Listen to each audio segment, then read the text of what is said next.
এই ভিডিওতে হচ্ছে আমরা দেখবো আমাদের ফ্রন্ট এন্ড হোম পেজের জিনিসপাতি কীভাবে চেঞ্জ করবো, স্লাইড বা হাবিজাবি যেগুলো আছে।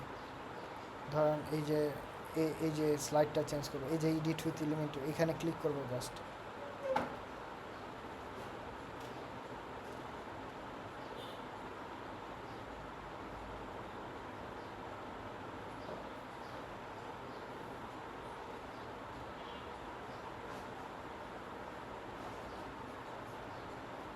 ধরেন এই যে এই স্লাইডের ইমেজটা আমরা আরও অ্যাড করবো, তাহলে এই যে দেখেন সিলেক্ট করার সাথে সাথে এগুলো আসছে। এখান থেকে আমরা এখন এই যে অ্যাড টু গ্যালারি দিয়ে নতুন ইমেজ চাইলে অ্যাড করে দিতে পারবো।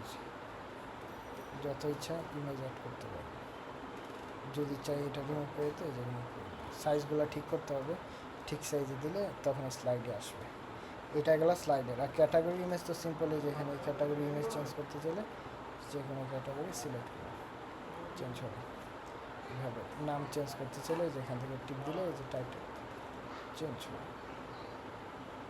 ঠিক আছে, এইভাবে হচ্ছে আপনার কাজগুলো করতে হবে। দিয়ে পাবলিশ দিলে এটা পাবলিশ হয়ে যাবে।